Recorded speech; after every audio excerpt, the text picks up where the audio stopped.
जन्माद्यस्य यतोऽन्वयादितरतश्चार्थेष्वभिज्ञः स्वराट् तेने ब्रह्महृदाय आदिकवये मुह्यन्ति यत्सूरयः तेजो वारिमृदां यथा विनिमयो यत्र त्रिसर्गो मृषा धाम्ना स्वेन सदा निरस्तकुहकं सत्यं परं धीमहि बर्हापीडं नटवरवपुः कर्णयोः कर्णिकारम् बिभ्रद्वासः कनककपिशम् वैजयन्तीं च मालाम् रन्ध्रान् वेणोरधरसुधया पूरयन् गोपवृन्दैर्वृन्दारण्यं स्वपदरमणं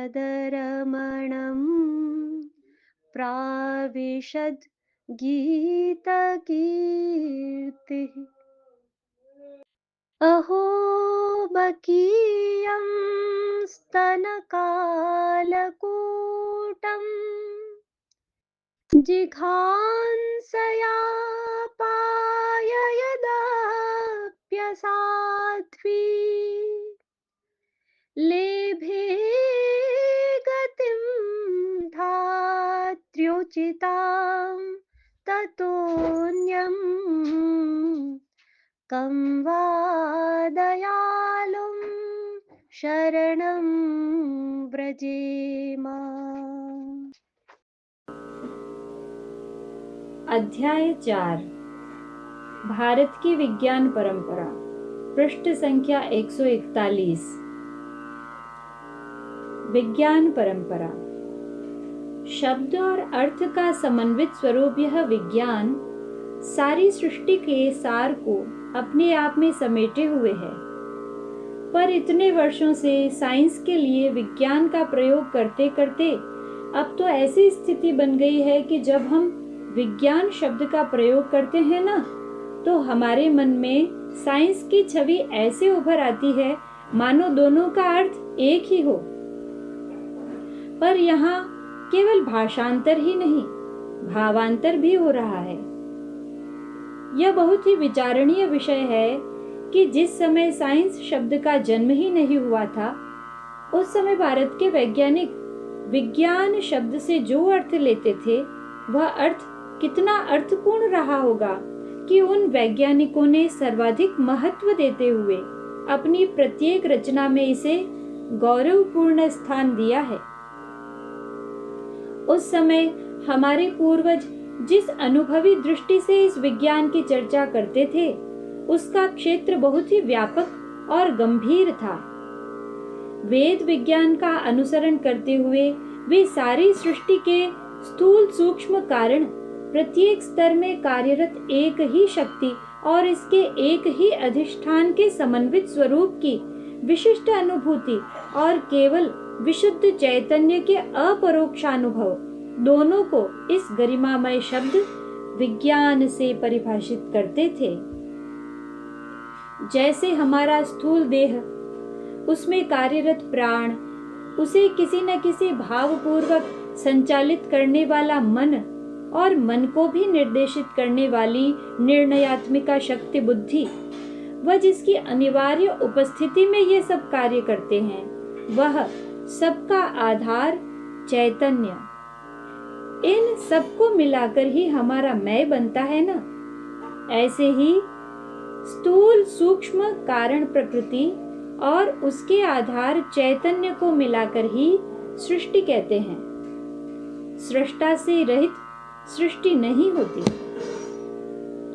साइंस तो केवल सृष्टि की विभिन्न गतिविधियों और उनमें प्रयुक्त स्थूल सूक्ष्म ऊर्जा के व्यवहार को लेकर ही व्यस्त है, पर विज्ञान तो उस विशिष्ट व्यवहार के कारण को जानने का प्रयास करता है।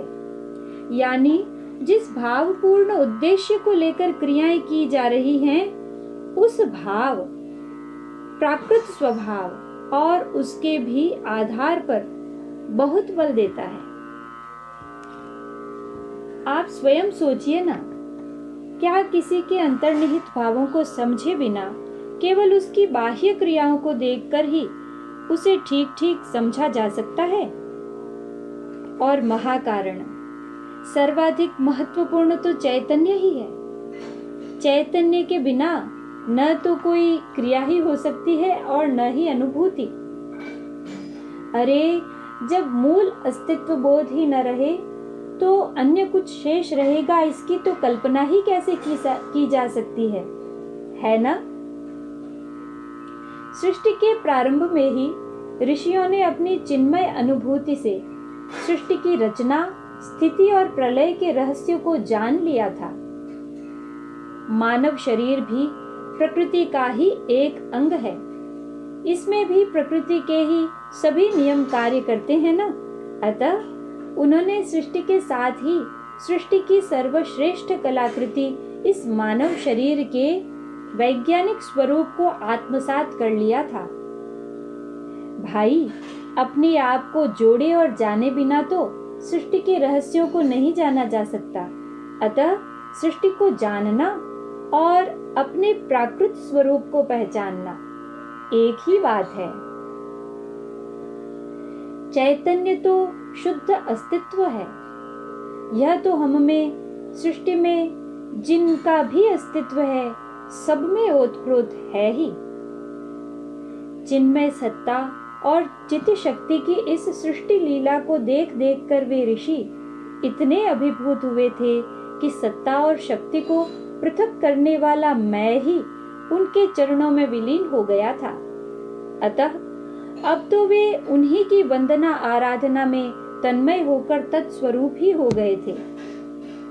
ऐसे महान ऋषियों द्वारा अनुभूत आविष्कृत हमारी कला, संस्कृति, जीवन यापन की पद्धति आदि, जन्म से मुक्ति तक के प्रत्येक क्षेत्र में यह विज्ञान इस प्रकार प्रतिष्ठित हो गया है कि हमारी यह गौरवशाली परंपरा विज्ञान परंपरा ही हो गई है। अव्यक्त विज्ञान। आधुनिक युग में भगवान श्री रामकृष्ण परमहंस देव ने अपने अनुभूति जन्य विज्ञान को बहुत ही मार्मिक शब्दों में समझाया है। आप देखिए तो, इतने कठिन विषय को समझाने के लिए उन्होंने हमारी सरलतम धारणा के उपाय के रूप में हमारे नित्य के अनुभव का उपयोग करते हुए कितने सरल शब्दों का प्रयोग किया है। वे कहते हैं, विज्ञान यानी विशेष रूप से जानना। किसी ने दूध के बारे में सुना भर है, किसी ने दूध देखा है और किसी ने दूध पिया है। जिसने केवल सुना ही है वह अज्ञानी है, जिसने देखा है वह ज्ञानी है, जिसने पिया है उसे विज्ञान अर्थात विशेष रूप से ज्ञान हुआ है। यह बहुत ही गंभीर विषय है। भाई, देखना और पीना दोनों अनुभव ही तो हैं। तब एक को ज्ञान व दूसरे को विज्ञान कहने का क्या कारण है? दोनों अनुभवों के सूक्ष्म भेद को समझने से ही हम हमारे महान वैज्ञानिकों द्वारा अनुभूत विज्ञान की झलक पा सकते हैं। यदि कोई विदेशी आपके अतिथि बने और आप बहुत ही प्रेम से उन्हें रसगुल्ले खिलाएं, आहा कितने स्वादिष्ट! रस से सराबोर रसगुल्ले के स्वाद का तो कहना ही क्या है। उन्हें कितनी तृप्ति मिलेगी। आपके भाव और रसगुल्ले के स्वभाव से वे इतना अभिभूत हो जाएं कि अपने देश में जाकर उसकी प्रशंसा किए बिना रह ही न सकें, तो आप सोचिए तो वे क्या क्या कहेंगे। अरे भाई, मैं भारत में एक बहुत ही स्वादिष्ट मिठाई खाकर आया हूँ। अच्छा, वह कैसी थी? जैसे एक छोटी गेंद होती है ना, वैसी गोल गोल थी।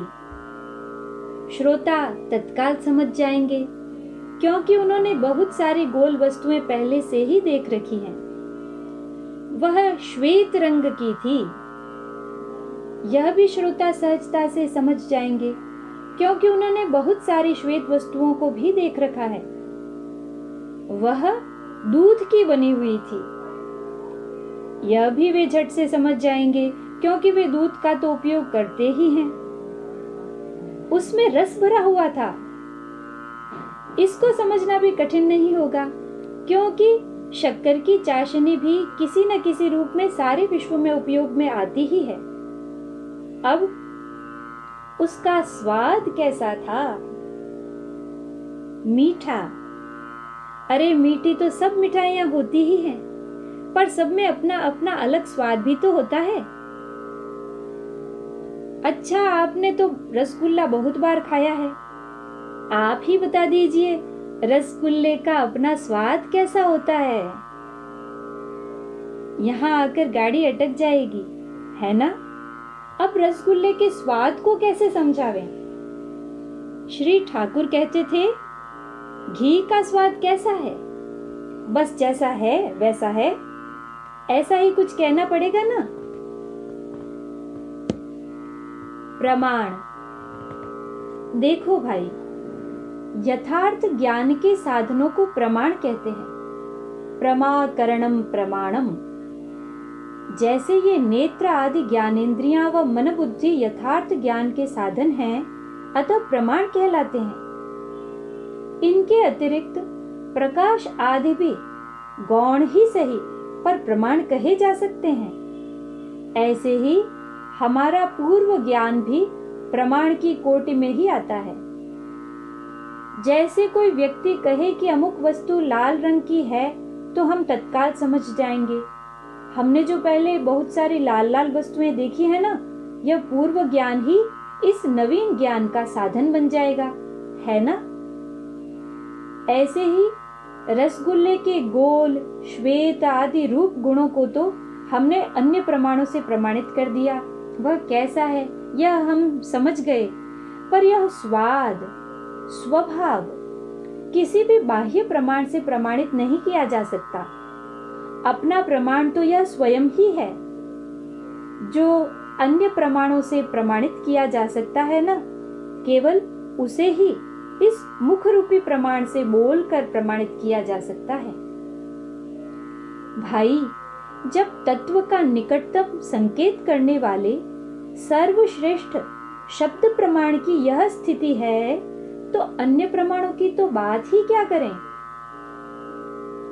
जिस विशिष्ट अनुभूति को किसी भी अन्य प्रमाण से न तो जाना जा सकता है और न ही अभिव्यक्त किया जा सकता है, इसे ही विज्ञान कहते हैं। विशिष्टम ज्ञानम विज्ञानम। इसे मुख से बोलकर नहीं कहा जा सकता।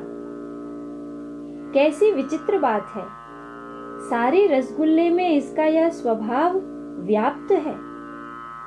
यह स्वभाव ही इसकी मूल पहचान भी है, पर तब भी इस विशिष्ट ज्ञान को शब्दों में अभिव्यक्त नहीं किया जा सकता। अनुभूति, अनुभूति, अनुभूति। अनुभूति के अतिरिक्त इसे जानने का और कोई उपाय है ही नहीं।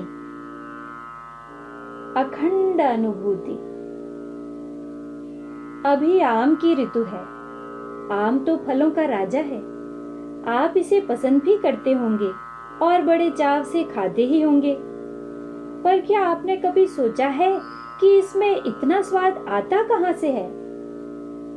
यह तो हम जानते ही हैं कि एक ही भूमि में पास पास आम, इमली आदि के बीज उगाएं तो दोनों अपने अपने स्वभाव के अनुसार ही पोषक तत्वों का अवशोषण करके अपने अपने विशिष्ट रूप गुणों सहित विकसित होंगे।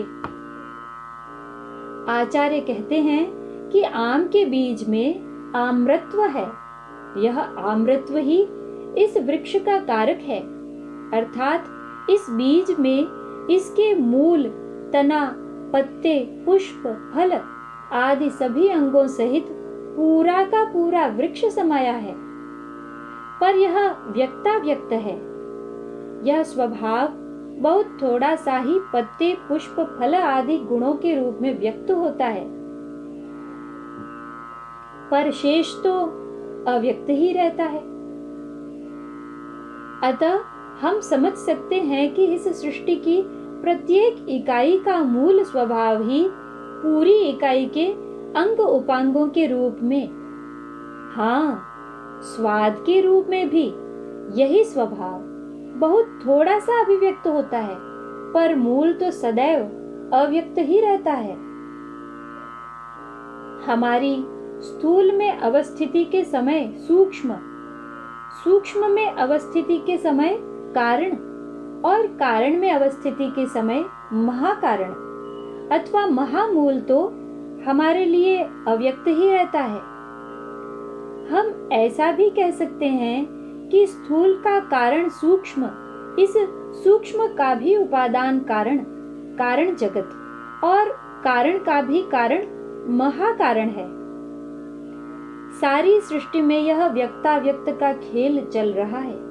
अतः हम ऐसा भी कह सकते हैं कि किसी भी पदार्थ की विशिष्ट अनुभूति पूर्वक उसके अव्यक्त कारण को जानना विज्ञान है। यह विज्ञान भी बहुत सरल है। सृष्टि की प्रत्येक इकाई के केंद्र में यह अव्यक्त कारण अवस्थित है। यही कारण अव्यक्त रूप से सारी इकाई में समाया है और अपने अंग उपांगों सहित सारी इकाई भी इस अव्यक्त रूप में ही समाई हुई है। अभी अभी हमने देखा है कि आम के वृक्ष में उसके तना, पत्ते, पुष्प, फल आदि के रूप में बटा हुआ उसका स्वभाव ही व्यक्त हो रहा है। हम वृक्ष की सृष्टि, हम वृक्ष किसे कहते हैं? तने को या पत्तों को, पुष्पों को या फलों को? वृक्ष तो इनकी सम्मिलित संज्ञा है ना। अतः जब तक हमारी खंड खंड दृष्टि केवल तने, पत्ते या फल पर ही अटकी रहती है, तब तक हम पूरे वृक्ष अथवा उसके मूल स्वभाव को एक साथ पा ही नहीं सकते। एक साथ पूरा वृक्ष अथवा स्वभाव तो बीज के केंद्र में अवस्थित वृक्षत्व में ही समाया है, और वृक्षत्व वह तो अव्यक्त ही है ना? कहीं हम इसको भी डीएनए, आरएनए, टीएनए नहीं समझ लें। यहाँ तो उनको भी बनाने वाली कारण अथवा कारक शक्ति की चर्चा हो रही है। कितनी अद्भुत बात है, छोटे से बीज में पूरा का पूरा वृक्ष समाया हुआ है। वृक्ष की प्रत्येक अभिव्यक्ति में वृक्षत्व समाया है। व्यक्त में अव्यक्त और अव्यक्त में व्यक्त समाया है। अणु में महान और महान में अणु समाया है। इसकी अखंड अनुभूति ही विज्ञान है। आप थोड़ी कल्पना करिए, जब उन महान ऋषियों ने इस जगत रूपी अश्वत्थ वृक्ष के व्यक्ताव्यक्त स्वभाव का अनुभव किया होगा तो उन्हें कैसा लगा होगा। अध्यात्म विज्ञान। भाई, कितना भी समय लगे, इस एक ही शब्द की भले ही अनेक बार आवृत्ति क्यों न करनी पड़े, तब भी हमें वैज्ञानिक दृष्टि से ही इस अति महत्वपूर्ण विज्ञान का गूढ़ार्थ जानना है। विशिष्टम ज्ञानम विज्ञानम, जो विशिष्ट ज्ञान है उसे ही विज्ञान कहते हैं। यहाँ तक समझ लेना तो बहुत सरल है, पर जब हम ज्ञान की विशिष्टता को दर्शाने वाली वैज्ञानिक दृष्टि को त्याग कर वस्तु की विशेषता को ज्ञान पर आरोपित करके विशिष्ट ज्ञान का अर्थ करते हैं, वस्तु में स्थित विशेष का ज्ञान, तब विज्ञान को भी और अपने आप को भी सीमित करके हम भ्रांत हो जाते हैं। इस विश्व प्रपंच में बहुत सारे पदार्थ हैं। सभी पदार्थों में अन्य पदार्थों से अलग अपनी कुछ निजी विशेषताएं हैं। ये निजी विशेषताएं ही पदार्थों को सीमित भी बना देती है और अन्य पदार्थों से अलग नाम रूप से इनकी पहचान भी करवा देती है। ये पदार्थों की विशेषताएं हैं, ज्ञान की नहीं। पदार्थ अनेक हैं, पर ज्ञान तो स्वरूपतः एक ही है। यह एक ही ज्ञान सभी पदार्थों की विशेषताओं को प्रकाशित करता है। ये विशेषताएं पदार्थों से बंधी होती हैं, पर ज्ञान तो स्वतंत्र होता है। स्वतंत्र रहकर ही यह एक ही ज्ञान इन सभी विशेषताओं को प्रकाशित करता है। और भी स्पष्ट रूप से कहें तो स्वतंत्र रहकर ही प्रकाशित कर पाता है। आप थोड़ा सोचिए तो, यदि ज्ञान भी इन विशेषताओं से बंध जाता तो ऐसा हो पाता? पर हम इस एक ही ज्ञान पर अपने पदार्थों को आरोपित करके इसको भी अनेक बना देते हैं। देखो भाई, चैतन्य ज्ञान स्वरूप है और एक ही है। यह ज्ञान पदार्थ का धर्म नहीं, यह जड़ पदार्थ का धर्म तो हो ही नहीं सकता। यह तो केवल चेतन का ही धर्म है। अतः जब यह ज्ञान किसी चेतन जीव में गुण अथवा शक्ति के रूप में प्रकट होता है ना, तब भी यह व्यक्तिशः तो एक ही होता है और अन्य प्रमाण साध्य अभिव्यक्ति की दृष्टि से अव्यक्त ही रहता है।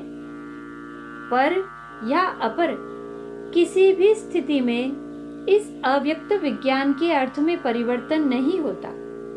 विशेषताओं से कितना भी आरोपित होने पर भी यह विज्ञान कभी भी अपने मूल स्वरूप अव्यक्त को नहीं त्यागता।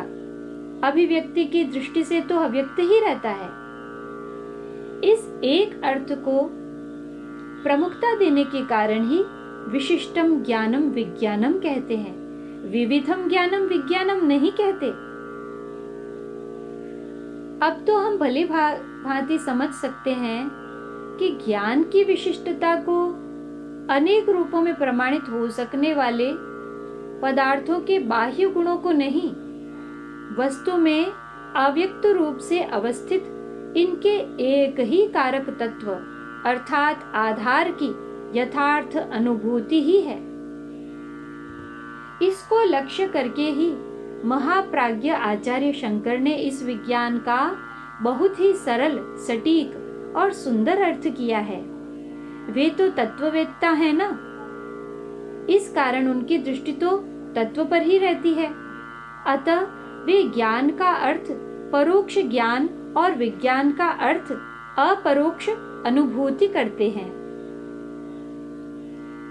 आत्मविज्ञान जैसा अभी हमने किया है, ऐसे ही अनेक बार अनेक रूपों में इस विज्ञान की आवृत्ति करते करते ऐसा लगता है कि हम इसके वास्तविक स्वरूप को जान गए हैं। महाकारण स्वरूप में स्थित यह अव्यक्त चैतन्य ही यत्र तत्र सर्वत्र समान रूप से व्याप्त है और प्रकृति की प्रत्येक इकाई के केंद्र में भी कारण के रूप में यह अव्यक्त स्वरूप ही तो स्वभाव के रूप में विराजमान होकर इसका संचालन करता है। पर भाई, इतना सुन लेने और बार बार दोहरा देने मात्र से, यानी कि इस परोक्ष ज्ञान से स्वरूप का साक्षात्कार नहीं होता। न अप्राकृत स्वरूप का साक्षात्कार होता है, न प्राकृत स्वभाव की झलक मिलती है। इसके लिए तो आत्मयोग पूर्वक यथार्थ अनुभूति ही चाहिए। जब हम प्रकृति की किसी भी इकाई के सूक्ष्म या कारण स्तर के केंद्र में स्थित उसके स्वभाव का अनुभव करते हैं ना, तो यथार्थ में उस समय हम अपने ही भीतर उसी स्तर पर अपने ही स्वभाव में प्रतिष्ठित होते हैं। ठीक उसके जितना ही अपने भीतर भी अवस्थित हुए बिना प्रकृति की किसी भी इकाई का विज्ञान नहीं होता।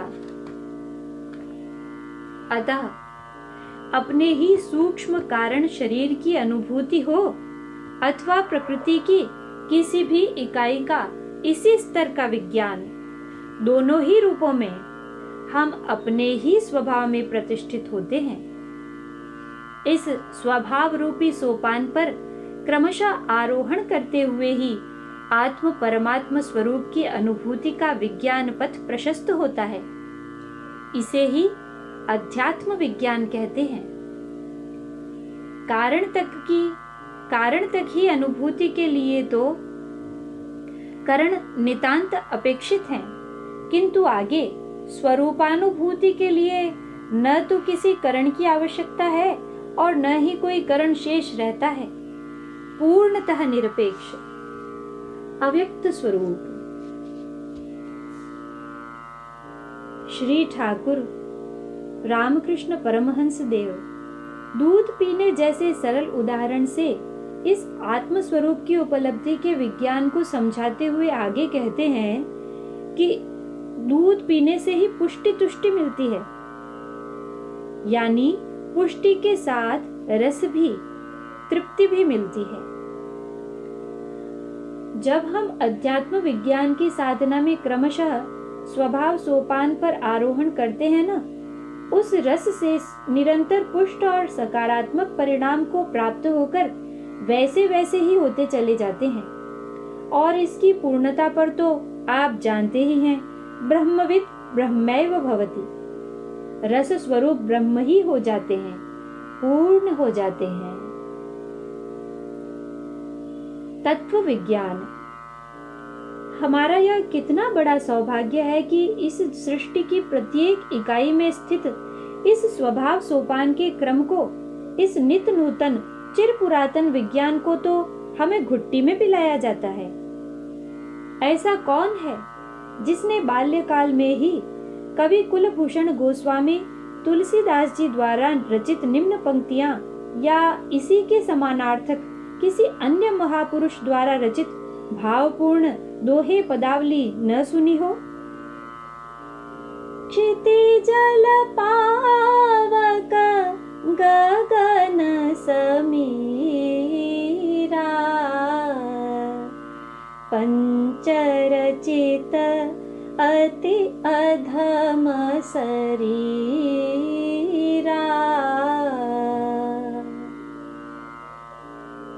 हमारे अनुभवी आचार्य सृष्टि रचना के क्रम में पंच तत्व की चर्चा करते हैं। यह तत्व तत् और त्व से मिलकर बना है, जिसका सरल अर्थ है पदार्थ का सार, आधार। पदार्थ की वह मूल प्रकृति जो उसे आश्रय भी देती है और गुणों के रूप में विस्तार भी करती है। अतः जब हम पृथ्वी तत्व बोलते हैं तो उसका अर्थ मृदा नहीं होता, उसकी मूल प्रकृति होता है। आप स्वयं देखिए ना, अभी अभी हमने आम की चर्चा की है।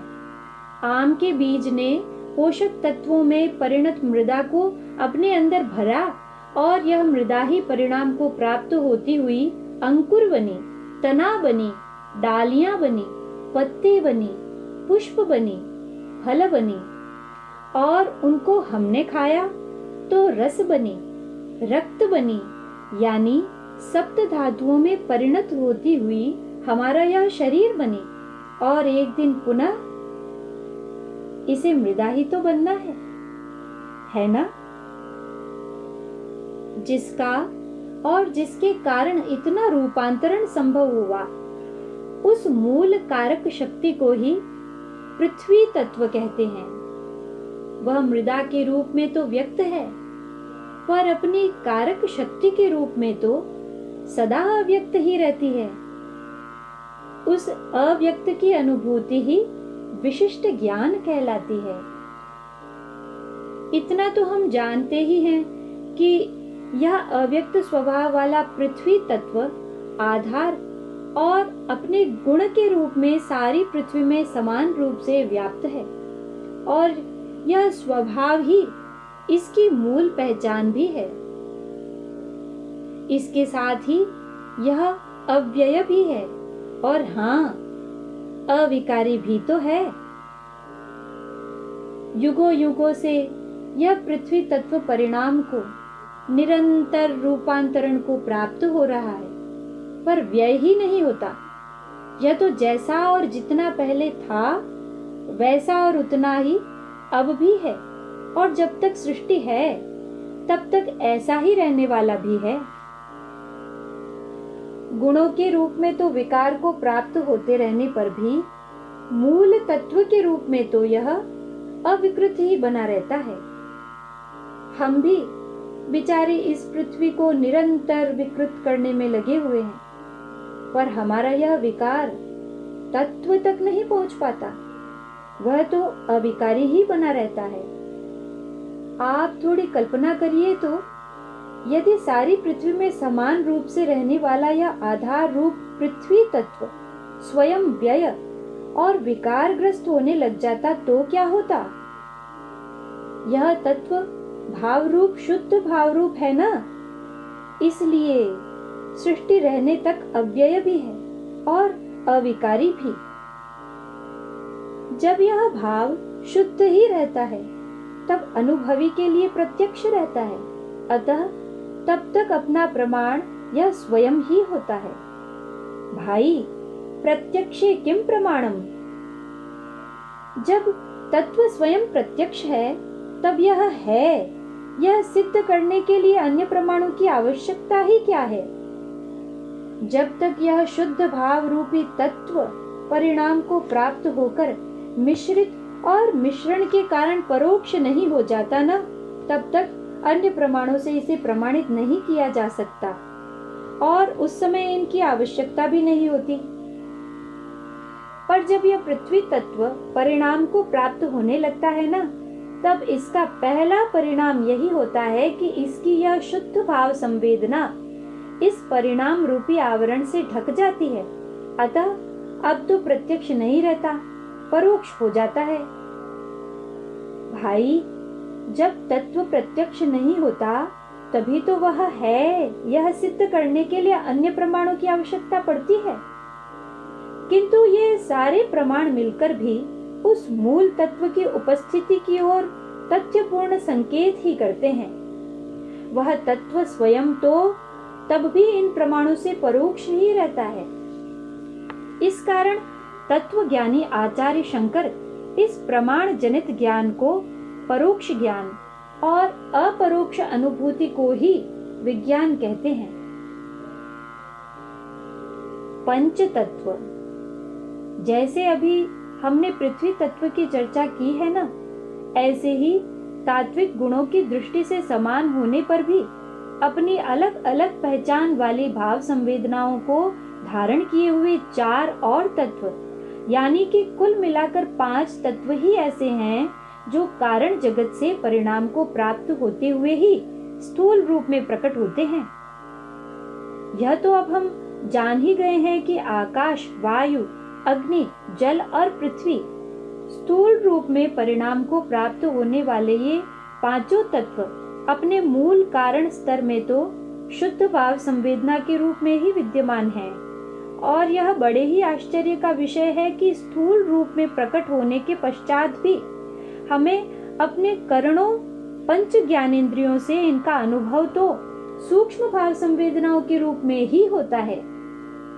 शब्द, स्पर्श, रूप, रस और गंध की संवेदनाएं ही इनका स्वभाव है। कारण और स्थूल स्तर की भाव संवेदनाओं के अनुभवों में 2 ही मुख्य अंतर है। एक तो कारण स्तर पर करण के रूप में समन्वित शक्ति रूप ज्ञानेंद्रियां उपलब्ध रहती है, और दूसरा भाव संवेदनाएं भी अपने शुद्ध सात्विक रूप में ही रहती हैं। स्थूल स्तर पर तो ज्ञानेंद्रियां भी स्थूल रूप धारण करती हैं, और स्वाभाविक है तब भाव संवेदनाएं भी रजस तमस मिश्रित और अशुद्ध हो जाती हैं। अतः हम समझ सकते हैं कि कारण स्तर पर तो प्रत्येक इकाई के केंद्र में सत्व का प्रकाश रहता है, किंतु स्थूल स्तर तक आते आते उसमें रजस तमस का आवेश हो जाता है। केंद्रस्थ शुद्ध भाव आश्रय है, और सारी इकाई उसकी आश्रित। सभी पंचतत्वों का स्वभाव ऐसा ही है। देखो भाई, अभी तक तो तत्व भी 5 हैं और इनके अनुभव के लिए ज्ञानेंद्रियां भी 5 ही हैं। सारी सृष्टि में अन्य कोई छठा तत्व ऐसा नहीं है जो इनके जैसा स्थूल रूप में प्रकट होता हो। पर भाई, सृष्टि स्थिति प्रलय कारिणी माई सर्वतंत्र स्वतंत्र है। उसकी इच्छा हो तो भविष्य में कोई छठा तत्व भी रच सकती है, पर तब उस नए तत्व की हमें अनुभूति हो, उसके लिए उसी भाव संवेदना के अनुरूप छठी ज्ञानेंद्रिय भी उसे बनानी ही पड़ेगी, है ना? हम इस तत्व विज्ञान को एलिमेंट समझने की भूल नहीं करें। ये दोनों तो बहुत अलग अलग अवधारणाएं हैं। ये स्वर्ण रजत पारद आदि तो इन्हीं पंचभूतों के विकार हैं। इनमें पंचभूतों की ही भाव संवेदनाओं के अतिरिक्त कोई नई भाव संवेदना नहीं है। हमें यह ध्यान रखना है कि मूल तत्व एक है, अपेक्षाकृत स्वतंत्र है और अपनी पूरी इकाई का आश्रय है। इकाई के अन्य बहुत सारे विकार उस तत्व के गुणों से बंधे हुए और आश्रित हैं। हम इस वैज्ञानिक सिद्धांत को बहुत ध्यान से समझ लें कि जिसमें अपनी अलग ऐसी भाव संवेदना न हो जिससे उसकी विशेष रूप से पहचान न हो सके। और अभी हमने तत्व के जिन गुणों की चर्चा की है ना, वे सब गुण भी जिसमें न हो तो उस विकारग्रस्त पदार्थ को उन प्राचीन वैज्ञानिकों ने नया तत्व नहीं माना है। सृष्टि विज्ञान, अभी अभी हमने इन 5 पंच तत्वों के शुद्ध भाव अथवा प्राकृत स्वभाव की चर्चा की है। इस प्रसंग में हमने देखा है कि 1. प्रत्येक तत्व का केंद्रस्थ स्वभाव ही गुण के रूप में सारी इकाई में समान रूप से व्याप्त है। 2. यह प्रमुख गुण ही इस तत्व की मुख्य पहचान है। 3. सारी इकाई में समान रूप से व्याप्त यह स्वभाव ही इसका आधार है। तत्व होने के कारण क्रमशः सूक्ष्म व स्थूल रूप में परिणत होने पर भी यह आधार बना ही रहता है। 4. यह स्वभाव अव्यय और अविकारी है। 5. प्रत्येक इकाई के केंद्र में कारण स्तर पर सत्व का प्रकाश ही छाया रहता है। 6. यह केंद्रस्थ शुद्ध सात्विक भाव ही आश्रय है और सारी इकाई इसकी आश्रित यानी कारण ही कार्य है। 7. यह स्वभाव प्राकृत है, इसमें कृत्रिमता तो लेश मात्र भी नहीं है, अतः स्वसंचालित है। सबसे बड़ी बात तो यह है कि यह केंद्रस्थ शुद्ध भाव अपने मूल रूप में अभिव्यक्ति की दृष्टि से अव्यक्त है, यानी अव्यक्त रहकर ही सारी इकाई का संचालन करता है। जब हम इसके गुण की चर्चा करते हैं ना, तो इसके साथ ही गुण गुणी का सूक्ष्म भेद भी प्रकट होता है। केंद्रस्थ स्वभाव धारक तो गुणी और इसकी अपने तत्व में सर्वत्र व्याप्त विशेषता इसका गुण कहलाता है। इस गुण गुणी के सूक्ष्म भेद के कारण ही इसकी अनुभूति के लिए भी अनुभूतिकर्ता के साथ सूक्ष्म भेद से जुड़े करणों का उपयोग होता है। अतः यह अनुभव व्यक्ताव्यक्त अनुभव कहलाता है। अनुभूति के लिए व्यक्त और अभिव्यक्ति के लिए अव्यक्त।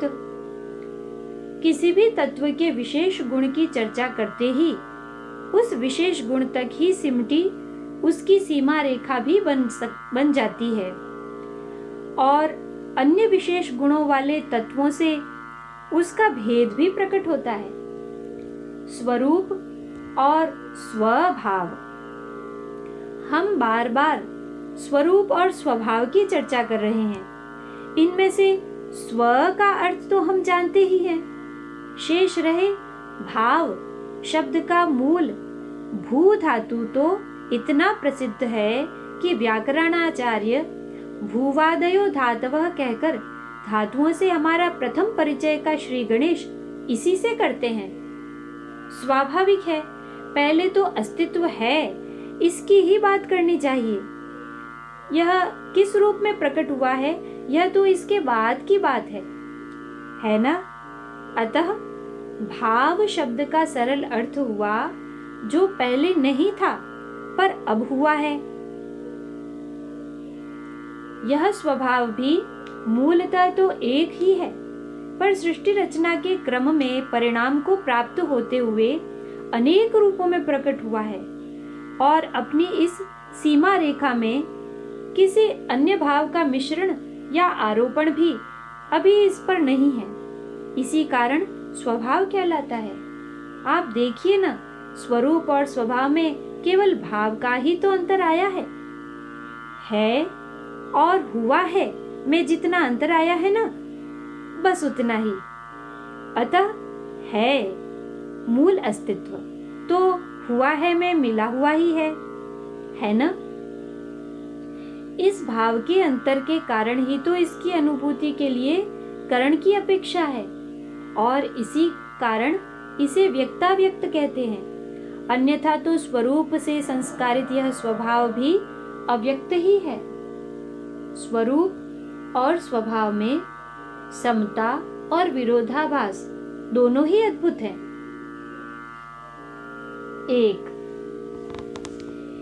एक स्व में अनंत विस्तार वाली सृष्टि समाई हुई है और दूसरे स्व में एक छोटी सी इकाई जितना ही सीमित स्थान बचा है।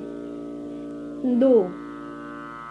जैसे सारी सृष्टि में अव्यक्त स्वरूप समान रूप से व्याप्त है ना, ऐसे ही सारी इकाई में अव्यक्त स्वभाव भी समान रूप से व्याप्त है।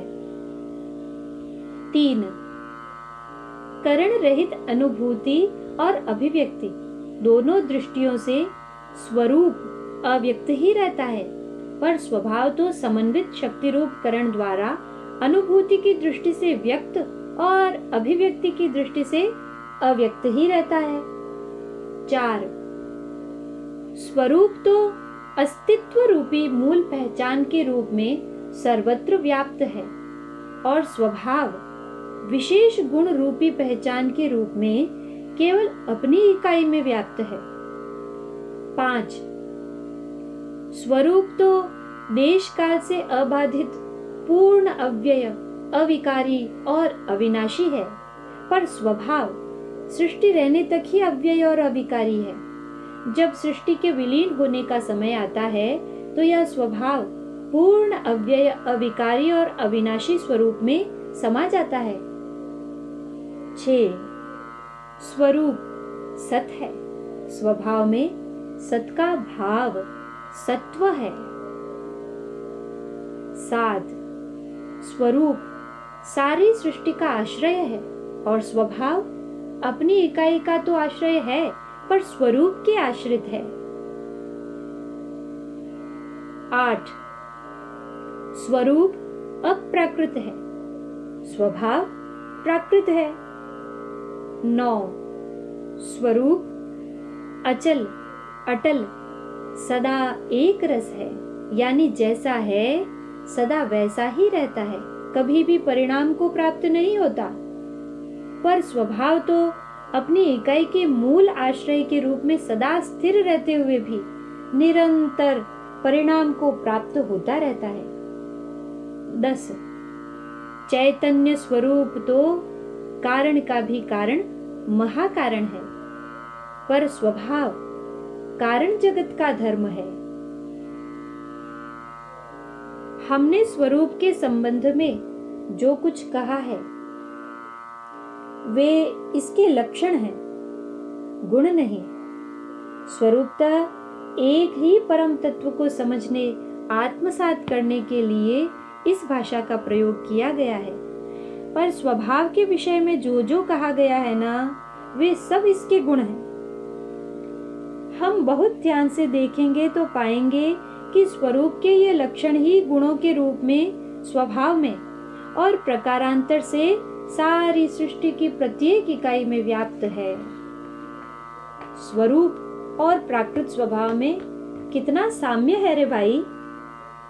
ऐसा लगता है मानो चैतन्य स्वरूप ही स्वभाव के रूप में सारी सृष्टि में भासित हो रहा है ना? इसे ही सृष्टि विज्ञान कहते हैं। वेदों का स्वतः प्रामाण्य, सृष्टा और उनकी सृष्टि लीला के वैज्ञानिक स्वरूप का उद्घाटन करने वाले वेद स्वतः प्रमाण हैं। ये न तो कभी भी अन्य प्रमाणों से प्रमाणित किए जा सकते हैं और न ही इस परतः प्रमाण की कोई आवश्यकता ही है। अपना प्रमाण तो ये स्वयं ही है।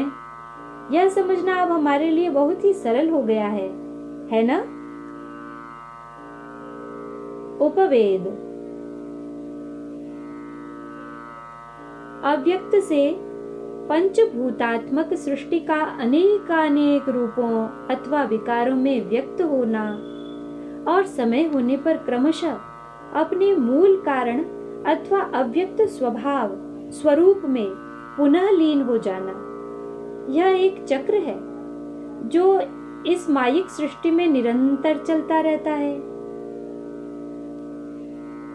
जिन महान वैज्ञानिकों ने इस सृष्टि चक्र को अपने अनुभव से जान लिया था, उन्होंने वेद विज्ञान से ही तकनीक का विकास करके उपवेद रचे थे। इन उपवेदों में सारा वेद विज्ञान ही समाया हुआ था ना। अतः उन्होंने अपने जीवन चक्र को सुखी और संपन्न बनाते हुए अनेक वस्तुओं का निर्माण किया था, पर उनमें से एक भी वस्तु ऐसी नहीं थी जो इस सृष्टि चक्र की वैज्ञानिक व्यवस्था में अवरोध उत्पन्न करती हो। अतः समय होने पर वे सभी वस्तुएं प्रकृति के स्वाभाविक नियमानुसार अपने मूल स्वभाव में समाहित हो गई। इसी कारण तो हमें यह पृथ्वी और पर्यावरण अपने शुद्ध रूप में ही उपलब्ध हो सका। विकास की बात तो छोड़िए, विनाश के लिए भी उन महान वैज्ञानिकों ने जो दिव्य अस्त्र शस्त्र बनाए थे ना, उसमें भी उन्होंने सीमित क्षेत्र में सीमित काल के लिए उनके प्रभाव को सीमित कर दिया था। अतः तात्कालिक उद्देश्य पूरा होने पर वह विध्वंसक शक्ति भी अपने मूल में समा गई, उसका कुछ भी दुष्प्रभाव शेष न रहा। वर्तमान काल में विनाश की बात तो छोड़िए, विकास की भी बात करें ना, तो विकास के नाम पर भी हमने जो जो वस्तुएं बनाई हैं, उन्हें प्रकृति अपने स्वाभाविक कार्य कारण व्यवस्था अनुसार कैसे आत्मसात करेगी, इसके बारे में तो हमने सोचा भी नहीं है। अरे, हमारे पास तो वैज्ञानिक दृष्टि से सोच विचार करने का समय भी नहीं है और समझ भी नहीं है ना? सारे विश्व में, पृथ्वी ही नहीं अंतरिक्ष में भी कचरे का ढेर ही ढेर इकट्ठा होता जा रहा है और मनुष्यों सहित सारे ही निर्दोष प्राणी इसी प्रदूषण में घुट घुट कर जीने, रोगाक्रांत होने के लिए विवश हैं। अब आप ही बताइए, हम कितनी भी उदारता बरतें तो भी इस अल्प ज्ञान को विशिष्ट ज्ञान कैसे कहें रे भाई? महाविनाश की ओर बढ़ रहे इस यांत्रिक युग में एकमात्र वेद विज्ञान ही हमारे लिए आशा और विश्वास की किरण है। यदि इस पर भी हमने साइंस को आरोपित करके विकृत कर दिया ना, तो फिर हमें सर्वनाश से कोई भी नहीं बचा सकता, कोई भी नहीं। सनातन धर्म विज्ञान। भारत के प्राचीन धर्माचार्यों ने पृथ्वी आदि इस बाहरी सृष्टि के प्राकृत रूप को विकृत नहीं होने दिया। उन महान वैज्ञानिकों ने अपनी अपूर्व मेधा शक्ति के प्रयोग से इसे शुद्ध सुरक्षित रखा। यह तो विस्मयकारक है ही, पर इससे भी अधिक आश्चर्य तो यह देखकर होता है कि उन्होंने अपने अंतःकरण को भी वैसा का वैसा ही रहने दिया जैसा स्वयं जगत जननी ने बनाया था। पूर्णतः निर्दोष, निष्कलुष। इस पुण्य भूमि भारतवर्ष में ऐसे लाखों करोड़ों महापुरुष हो गए जिन्होंने अपने जीवन में एक भी दाग लगने नहीं दिया, और सामयिक भूल के कारण यदि किसी को दाग लग भी गया तो भी उसने शास्त्रीय वैज्ञानिक विधान और अपने प्रबल पुरुषार्थ से जीवन के अंतिम काल तक अपने अंतःकरण में उसका हल्का सा चिन्ह भी रहने नहीं दिया। पूर्णतया पवित्र होकर हंसते हंसते अपने परम प्रेमास्पद के श्री चरणों में समर्पित हो गए। ऐसा भी नहीं था कि वे सभी संसार त्यागी सन्यासी ही थे। उनमें से अनेक सद्गृहस्थ थे, अधिसंख्य सद्गृहस्थ ही थे। अपने सारे जीवन में उन्होंने अपने सभी उत्तरदायित्वों का भली भांति निर्वाह किया। अपनी सांसारिक आवश्यकताओं, इच्छाओं को धर्मसम्मत ढंग से पूरा भी किया। यहाँ तक कि यदि कभी आपातकालीन परिस्थितिवश युद्ध भी करना पड़ा तो उसे भी धर्म युद्ध का स्वरूप प्रदान करके ऐसे घोर कर्म से भी अपने अंतःकरण को उज्जवल ही किया। उसे राग द्वेष के आवेश में थोड़ा सा भी कलुषित नहीं होने दिया। क्या आप जानते हैं कि वह कौन सी विद्या थी जिससे शक्तिमान होकर वे बाहर भीतर दोनों को एक साथ संभाल पाए? यही हमारी कथा सरिता में निरंतर प्रवाहित होने वाला अमृत है, सनातन धर्म विज्ञान। उन्होंने शुद्ध वैज्ञानिक दृष्टि से ही सृष्टि के कण कण को जाना था, व्यष्टि समष्टि के समन्वय को पहचाना था। उन प्राचीन भारतीय वैज्ञानिकों ने हमारे जैसों के लिए भी इस विशिष्ट अनुभूति के बहुत ही सरल सुलभ पथ का आविष्कार किया था। वे जिज्ञासु की ज्ञानेंद्रियां, मन बुद्धि आदि करणों को परिष्कृत और प्रशिक्षित करके प्रकृति की सूक्ष्म भाव संवेदनाओं से सीधे ही संबंध जोड़ने की कला सिखाकर सनातन धर्म विज्ञान प्रदान करते थे। नैसर्गिक शक्ति। हम सब में इस सारी सृष्टि को अपने आप को जानने समझने की प्रकृति प्रदत्त अदम्य इच्छा भरी हुई है।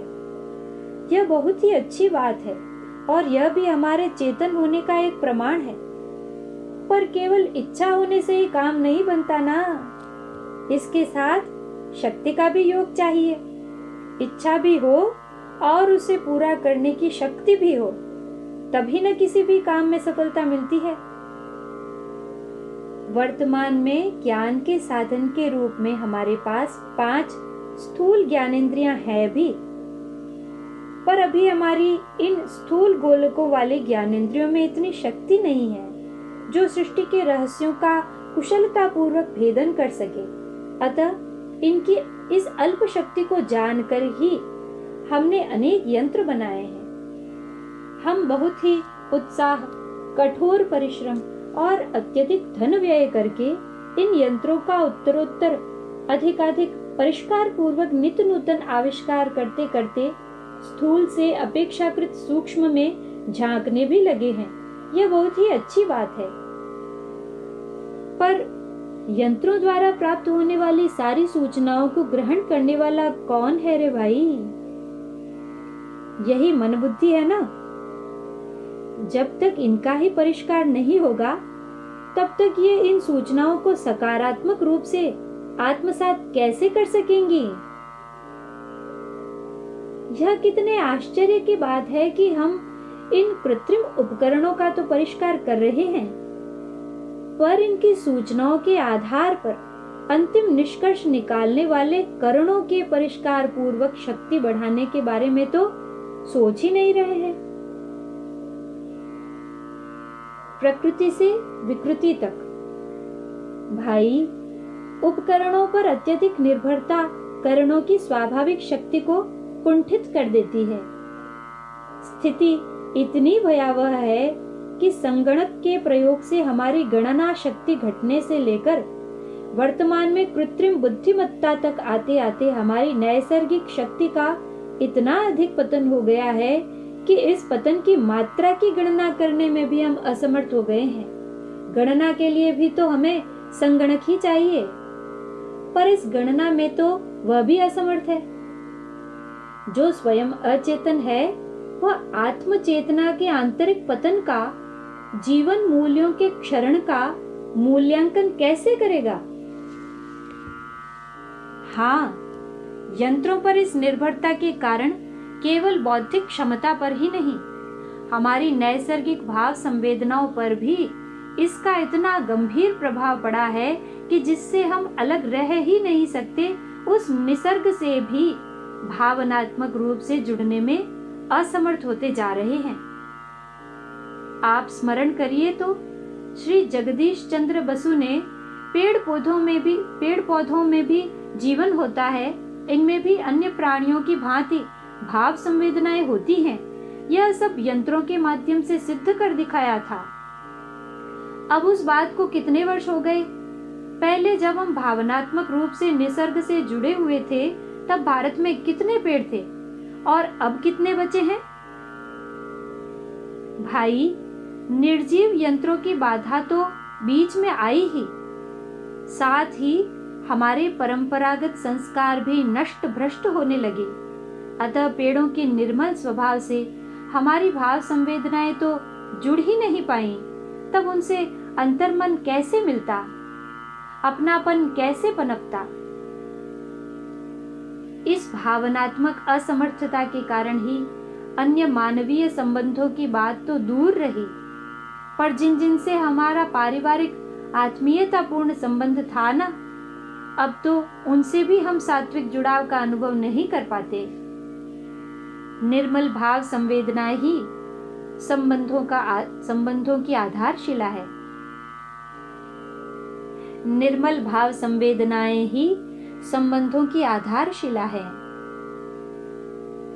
हमारे अंतःकरण की नैसर्गिक शक्ति के कुंठित हो जाने से हम केवल निसर्ग को, नैसर्गिक भाव संबंधों को ही हानि नहीं पहुंचाते, स्वयं अपने आप को भी हानि पहुंचाते हैं, वह भी सामान्य नहीं, सर्वाधिक हानि।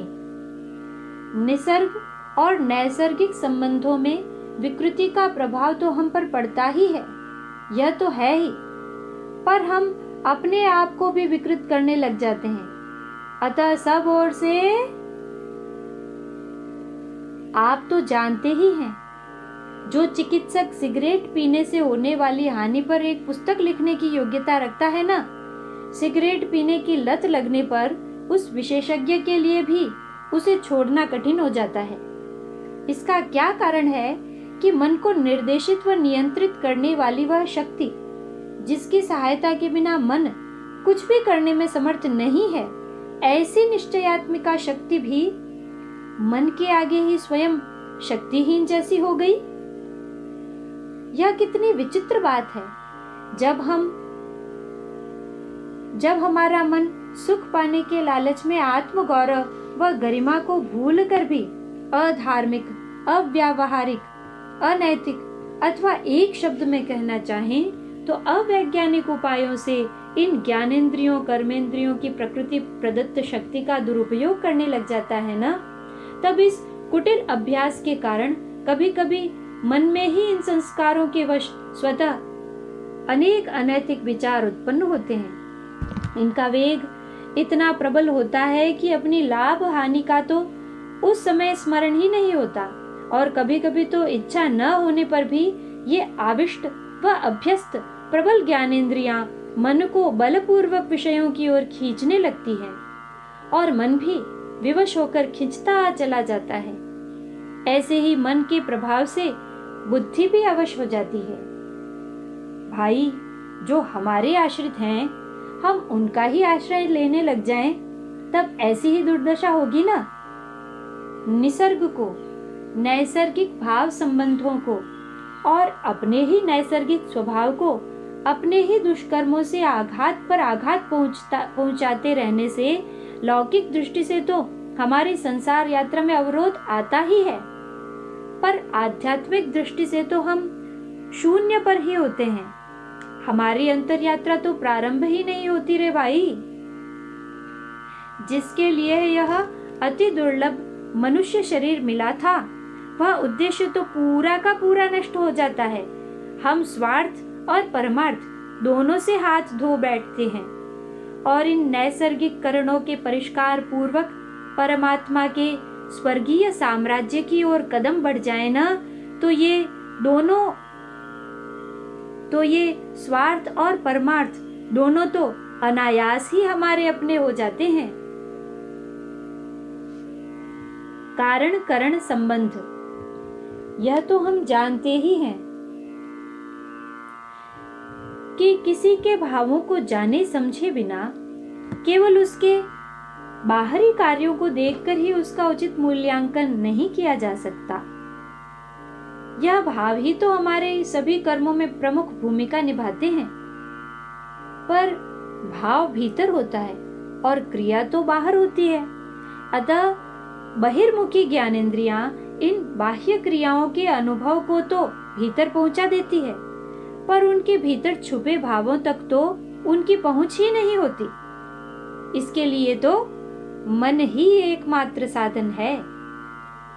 इसीलिए हमारे पूर्वज सारी सृष्टि के इन कार्यों यानी कार्य जगत के रहस्यों को जानने के लिए कारण जगत के प्रतिनिधि रूप इन बाह्य करणों के साथ ही अंतःकरण को भी परिमार्जित और प्रशिक्षित करने पर बहुत बल देते थे। वैसे सामान्य दृष्टि से देखें तो ये कृत्रिम यंत्र भी साधन है और मन बुद्धि आदि भी हैं तो अनुभव के साधन ही। पर कृत्रिम यंत्र उपकरण है और ज्ञानेंद्रियां आदि नैसर्गिक करण। अतः इन करणों का मूल तो कारण में छिपा है। ये कारण से ही प्रकट होते हैं और इनमें मुख्यतः कारण जगत को प्रकट कर सकने की शक्ति होने के कारण ही तो इन्हें करण कहते हैं। कारण करण दोनों में धातु प्रत्यय क्रि धन ल्युट भी एक ही है, दोनों ही प्राकृत हैं। अतः मूल में तो दोनों एक ही हैं। भाई देखो, जैसे उपादान रूप शुद्ध भावमय कारण जगत ही क्रमशः परिणाम को प्राप्त होते होते मिश्रित और विकृत स्थूल कार्य जगत के रूप में प्रकट होता है ना, ठीक ऐसे ही यह कारण ही कार्य का हमें अनुभव करवाने के लिए स्वयं क्रमशः स्थूल करणों के रूप में परिणत होता है। अतः इन करणों की सारी प्रकृति से स्वरूपता व संवेदनशीलता इतनी अधिक है कि यदि हम इन सभी करणों को, इनमें भी विशेषता अंतःकरण को कलुषित नहीं करें तो ये करण प्रकृति के स्थूल सूक्ष्म कारण सभी स्तरों पर समान रूप से आंतरिक संबंध स्थापित करके तद्रूप होकर वहां स्थित सूक्ष्म शुद्ध भाव संवेदनाओं का यथार्थ अनुभव करने में समर्थ हैं। हमें कार्य कारण के इस अटूट संबंध को ध्यान से समझना है। बिना कारण के तो कार्य जगत का उत्पन्न होना भी संभव नहीं है। अतः वर्तमान में भी स्थूल सूक्ष्म जगत में कहीं भी कैसा भी कार्य होता है तो उसका कोई न कोई कारण भी होता है और विशिष्ट भाव युक्त कर्ता भी अवश्य ही होता है। इस प्रकार कार्य की भूमिका तो कारण में ही बन जाती है। हम ऐसा भी कह सकते हैं कि जैसे कार्य प्रत्यक्ष रूप से बाहर होता है ना, वैसे ही अप्रत्यक्ष बीज के रूप में भीतर भी होता है। भाई, कार्य बाहर हो या भीतर, जैसे बिना किसी कारण के कोई कार्य संभव नहीं है ना, ऐसे ही बिना किसी कारण के भी कोई कार्य संभव नहीं है। इसलिए जैसे सारी सृष्टि में, वैसे हमारे में भी बाहर भीतर दोनों ओर कार्यों के संपादन के लिए भीतर और बाहर दोनों ओर अंतः और बाह्य करण होते हैं। इससे यह सिद्ध होता है कि ये करण केवल कार्य के हेतु ही नहीं होते, ये तो कार्य और कारण को जोड़ने वाला सेतु की भूमिका भी निभाते हैं। वर्तमान में हमारी भ्रमपूर्ण मान्यता बनी हुई है कि सृष्टि के ज्ञान के लिए हमें स्थूल नेत्रों से ही उसे देखना पड़ेगा, और अधिक सूक्ष्मता में जाना हो तो यंत्रों का आश्रय लेना पड़ेगा। पर इन यंत्रों का उपयोग करके भी हम सृष्टि को कितना थोड़ा सा, नगण्य सा ही तो जान पाए हैं। किंतु जब हम हमारे प्राकृत अंतःकरण द्वारा संबंध स्थापित करके इन कृत्रिम यंत्रों की क्षमता से नितांत परे अनंत प्रकृति के अंतरतम में अवस्थित शुद्ध सात्विक भाव संवेदनाओं का यथार्थ अनुभव करते हैं ना, तब यह यंत्रों पर निर्भरता का भ्रम भाग जाता है। स्मरण रहे, यंत्र तो जड़ है, ये चेतना से युक्त नहीं है, और ज्ञान तो जड़ का नहीं, चेतन जीवात्मा का गुण है। प्राकृतकरण आत्म चैतन्य से सीधे ही युक्त व आश्रित हैं, अतः इनमें ही ज्ञान प्रकाशित होता है। हाँ, इनमें ही प्रकाशित हो सकता है। इनकी इस नैसर्गिक शक्ति को जागृत करने के लिए ही इनके परिष्कार और प्रशिक्षण की आवश्यकता है। इनके प्रशिक्षण के अनेक उपाय हो सकते हैं, हम उन सब उपायों की चर्चा करेंगे भी, पर निरंतर भाव संवेदनाओं का अनुभव और उसे अभिव्यक्त करने वाला अंतःकरण तो भावमय ही है ना। अशुद्ध भाव संवेदनाओं के निरंतर संवहन से ही तो यह दूषित और कुंठित हुआ है, अतः इसका परिमार्जन व प्रशिक्षण भी शुद्ध भावात्मिका कला से ही तो हो सकता, से ही तो सर्वोत्तम है। भगवद रसमय श्रीमद् भागवत में तो भगवत भाव से भावित करणों का परिष्कार और प्रशिक्षण बहुत ही सहज, सरल और सरस रूप से हुआ है। अहं हरे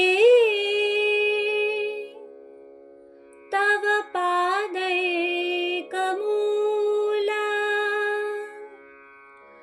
दासानुदासो भवितास्मि भूयः मनः स्मरेतासु पतेर्गुणांस्ते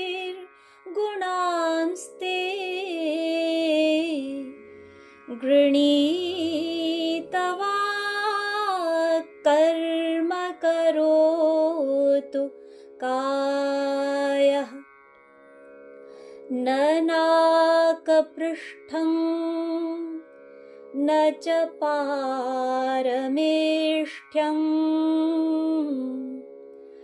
न सार्वभौमं न रसाधिपत्यम्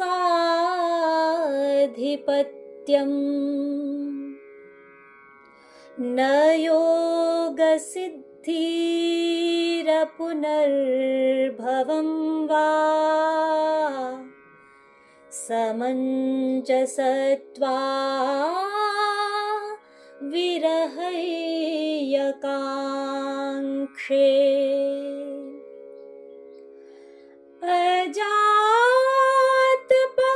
अजातपक्षायव मातरं खगाः स्तन्यन्यथा वत्सतराः क्षुधार्ताः प्रियं प्रियेव व्युषितं विषण्णा मनोरविन्दाक्षदिदृक्षते त्वाम्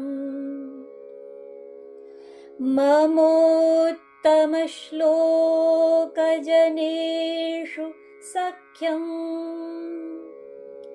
संसारचक्रे भ्रमतः स्वकर्मभिः त्वन्माययात्मात्मजदारगेष्वासक्त चित्तस्य न नाथ भूयात् आसक्तचित्तस्य न नाथ भूयात् आसक्तचित्तस्य न नाथ भूयात्। ॐ पूर्णमदः पूर्णमिदं पूर्णात् पूर्णमुदच्यते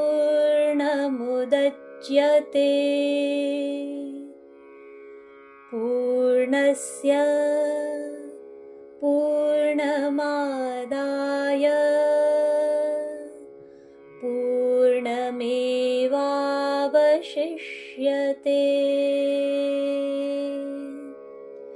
ॐ शान्तिः शान्तिः शान्तिः। कृष्णाय वासुदेवाय हरये परमात्मने प्रणतः क्लेशनाशाय गोविन्दाय नमो नमः। कृष्णाय वासुदेवाय देवकीनन्दनाय च नन्दगोपकुमाराय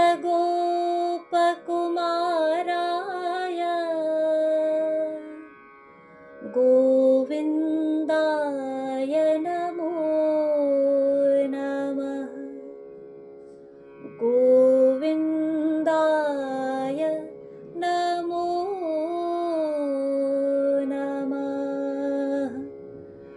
गोविन्दाय नमो नमः।